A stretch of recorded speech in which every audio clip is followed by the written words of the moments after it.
Albert Einstein once said, everybody's a genius, but if you judge a fish by its ability to climb a tree, it will live its whole life believing that it is stupid. Ladies and gentlemen of the jury, today on trial we have modern day schooling. Glad you could come. Not only does he make fish climb trees, but also makes them climb down and do a 10-mile run. Tell me, school, are you proud of the things you've done? Turning millions of people into robots, do you find that fun? Do you realize how many kids relate to that fish? Swimming upstream in class, never finding their gifts, thinking they are stupid, believing they are useless? Well, the time has come, no more excuses. I call school to the stand and accuse him of killing creativity, individuality, and being intellectually abusive. He's an ancient institution that has outlived his usage. So, Your Honor, this concludes my opening statement, and if I may present the evidence of my case, I will prove it. Proceed. Exhibit A. Here's a modern day phone. Recognize it? Here's a phone from 150 years ago. Big difference, right? Stay with me. Here's a car from today, and here's a car from 150 years ago. Big difference, right? Well, get this. Here's a classroom of today, and here's a class we used 150 years ago. Now, ain't that a shame? In literally more than a century, nothing has changed. Yet you claim to prepare students for the future? But with evidence like that, I must ask, do you prepare students for the future or the past? I did a background check on you and let the record show that you were made to train people to work in factories, which explains why you put students in straight rows, nice and neat, tell them sit still, raise your hand if you want to speak, give them a short break to eat, and for 8 hours a day tell them what to think. Oh, and make them compete to get an A letter which determines product quality, hence grade A of meat.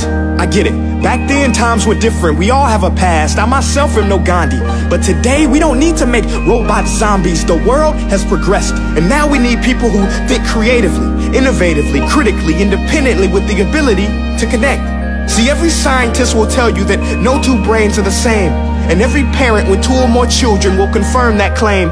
So please explain why you treat students like cookie cutter frames or snapback hats, giving them this one-size-fits-all crap. Watch your language. Sorry, Your Honor, but if a doctor prescribed the exact same medicine to all of his patients, the results will be tragic. So many people would get sick, yet when it comes to school, this is exactly what happens. This educational malpractice, where one teacher stands in front of 20 kids, each one having different strengths, different needs, different gifts, different dreams, and you teach the same thing the same way?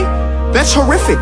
Ladies and gentlemen, the defendant should not be acquitted. This may be one of the worst criminal offenses ever to be committed. And let's mention the way you treat your employees. Objection. Overruled. I want to hear this. It's a shame. I mean, teachers have the most important job on the planet, yet they're underpaid? No wonder so many students are short-changed. Let's be honest, teachers should earn just as much as doctors, because a doctor can do heart surgery and save the life of a kid, but a great teacher can reach the heart of that kid and allow him to truly live. See, teachers are heroes that often get blamed, but they're not the problem.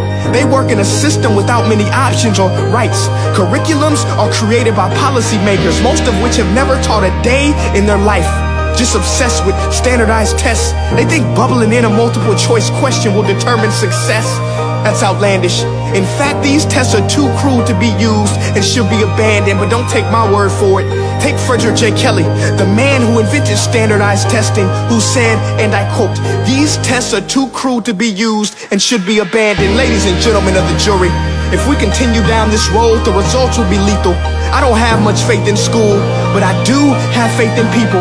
And if we can customize healthcare, cars, and Facebook pages, then it is our duty to do the same for education, to upgrade it, change it, do away with school spirit, because that's useless unless we're working to bring the spirit out of each and every student. That should be our task.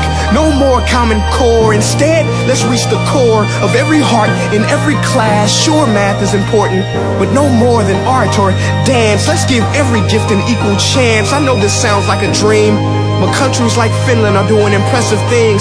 They have shorter school days, teachers make a decent wage, homework is non-existent, and they focus on collaboration instead of competition. But here's the kicker, boys and girls. Their educational system outperforms every other country in the world.